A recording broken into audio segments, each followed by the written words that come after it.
What kind of man rises from a childhood in Uganda, crosses oceans to New York, and ends up shaking the political ground beneath America's most powerful figures? What kind of boy grows up riding the subway with his mother, only to become the voice of a city built on dreams, struggle, and unstoppable reinvention? This is not the story of privilege. This is the story of a man who built himself, piece by piece, choice by choice, until the world had no choice but to pay attention. Zohran Mamdani's rise is the kind of journey people say is impossible, until someone like him proves it isn't. From apartment hallways filled with immigrant families, from corner bodegas and crowded subways, from classrooms where he was told to aim smaller, he did the opposite. He aimed higher, and he kept climbing. Not with money, not with power, but with authenticity, courage, and a belief that ordinary people can create extraordinary change. If you ever needed a reminder that humble beginnings don't define your ending, this is it. And today we uncover the rise of the man no one expected, but history couldn't ignore. Before we begin, comment where you're watching from, and don't forget to subscribe so you never miss the next story. But let me ask you this. Have you ever wondered how far a family can go when all they carry is courage, culture, and an unshakable belief that tomorrow can be better than today? Because that is where Zohran Mamdani's story truly begins. Not in a political office, not on a debate stage, but in Kampala, Uganda, in 1991, where a baby boy was born into a world shaped by heritage, history, and hope. His parents were not wealthy, but they were extraordinary. His mother, Billionaire, a filmmaker whose stories traveled the world. His father, Zohran Mamdani, a scholar whose words shifted the way nations understood identity and power. Yet even with brilliance surrounding him, Zohran's path was never guaranteed. The Mamdani family left everything behind, their home, their comfort, their certainty, to chase an unknown future in America. And when 7-year-old Zohran stepped off that plane at JFK Airport, clutching his mother's hand, he wasn't just arriving in a new country. He was stepping into the beginning of a new destiny. They lived on the Upper West Side at first, surrounded by artists, thinkers, and dreamers. But it was Queens that shaped him. Queens, the heartbeat of the immigrant world, a place where dozens of languages fill the streets, where families work 2 jobs but still share meals with neighbors, where every culture adds its own color to the city's rhythm. Zohran didn't just live in Queens, he was formed by it. He learned early that identity isn't something you inherit. Identity is something you build. And he was building one that carried Uganda, India, Queens, and New York all at once. But here's the part that will surprise you. Before he ever touched politics, Zohran found his first voice somewhere completely unexpected. And that takes us straight into part 3, where education, music, and art began shaping the political fire inside him. How does a young boy shaped by so many cultures turn all of that into purpose, into clarity, into a voice powerful enough to move an entire city? Because before Zohran Mamdani ever stepped into politics, he stepped into something deeper. The lifelong classroom of thought, of art, and of humanity. At the Bronx High School of Science, one of the most competitive schools in the country, Zohran wasn't chasing prestige. He wasn't obsessed with achievements for the sake of a resume. Instead, he was doing something far more difficult. Trying to understand the world. Trying to understand people. Trying to understand why injustice exists, and why immigrant families like his so often have to fight twice as hard just to be seen. When he moved on to Bowdoin College to study Africana Studies, Zohran didn't just learn about justice, he lived inside those questions. Every lecture on displacement, identity, and power connected directly to what he had witnessed in Queens, to what he had lived as an immigrant child, to what his family had sacrificed for a better future. And then came the part almost everyone gets wrong. Long before he became a political voice, Zohran was a hip-hop artist, performing in cramped basements under the name Mr. Cardamom, writing lyrics about inequality, immigrant life, and the streets that raised him. But music wasn't a hobby. It was training. It sharpened his storytelling, strengthened his cadence, and taught him how to speak to people, not above them. Most people study to rise.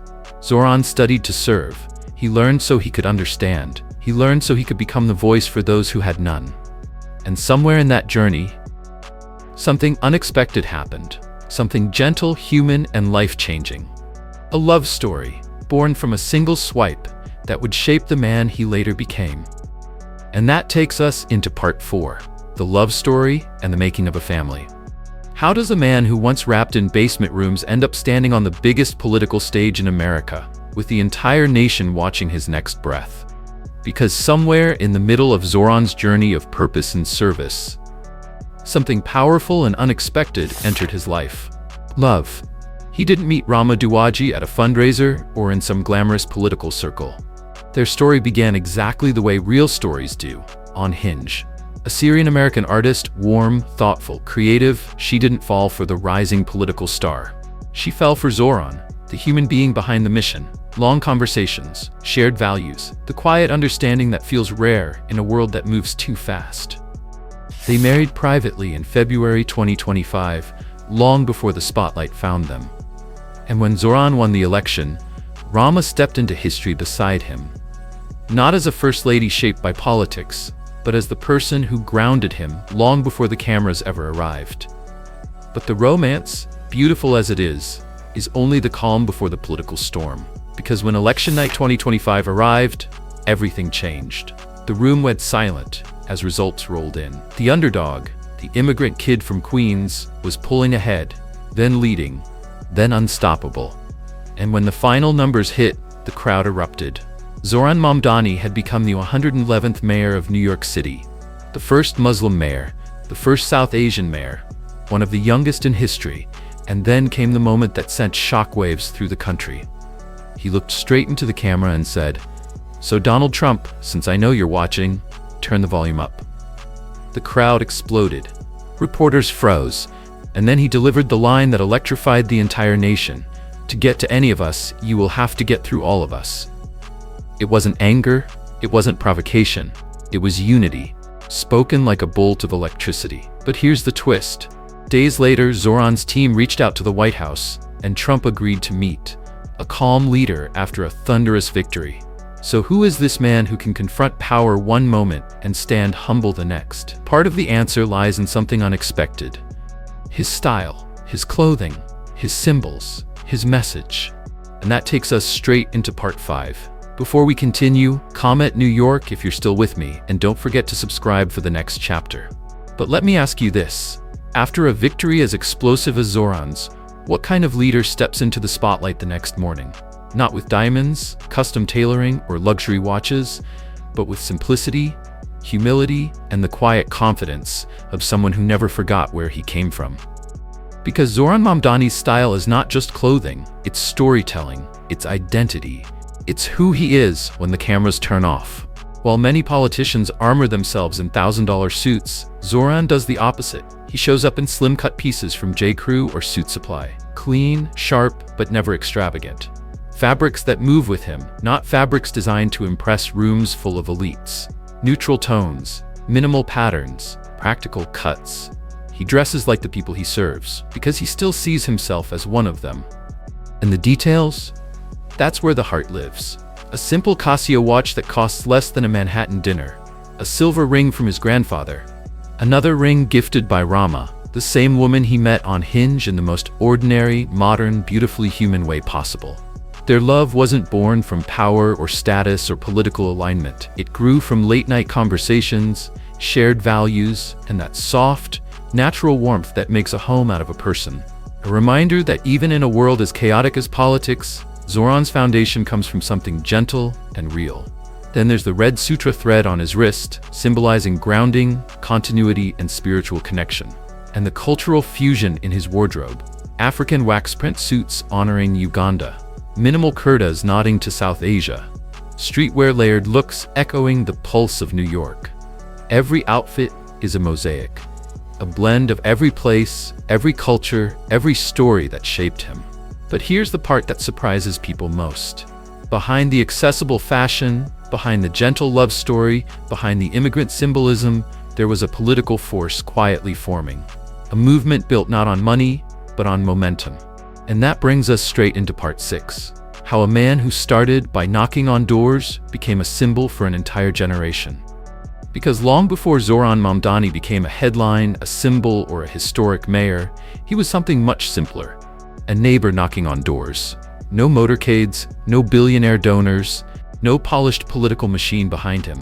Just sidewalks, apartment hallways, stoops, and stairwells. Just conversations, raw, honest, human. He walked through Astoria not as a politician, but as a son of immigrants speaking to other sons and daughters of immigrants. People who spoke 10 different languages, cooked 10 different cuisines, prayed 10 different ways, but all shared the same dream, a city that didn't forget them. And they saw something in him. Not perfection, not prestige, but authenticity. A man who listened before he spoke. A man who believed that politics should not flow from the top down, but from the streets upward. So in 2020, when he challenged a 5-term incumbent, the experts laughed, but the people didn't.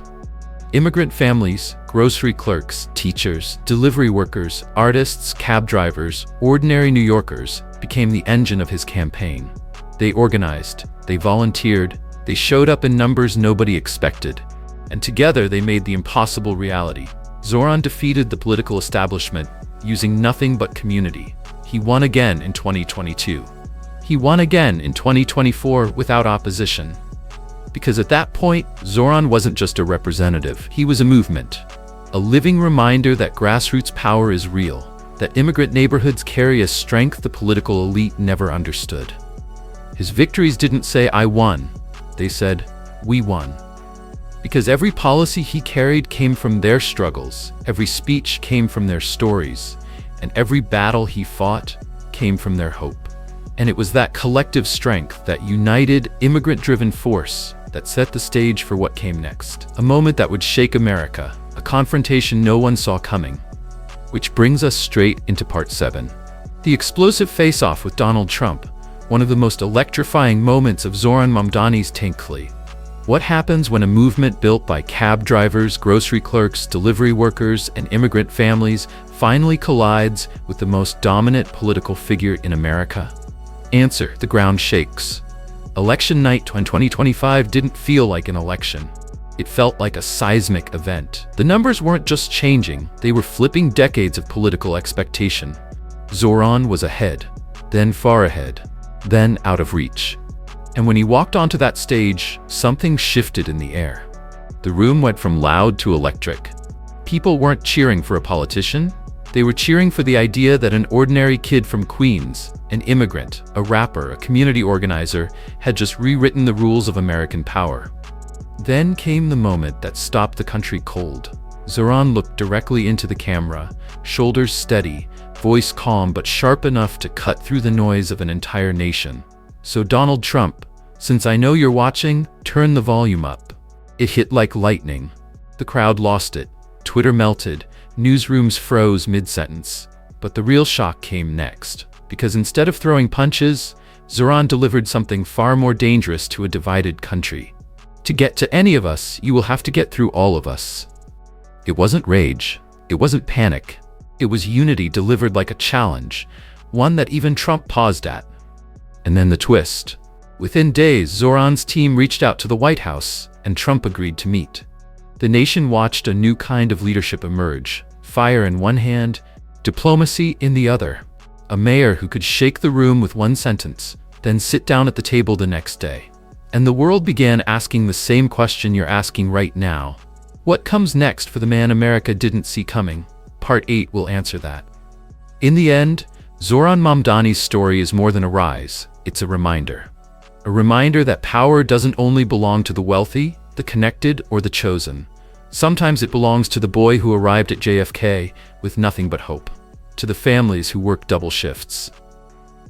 To the neighborhoods that refuse to give up on themselves. Zohran's journey shows that real change doesn't start in boardrooms or back rooms. It starts in living rooms, on sidewalks, on subway platforms, where ordinary people stand together and refuse to be ignored.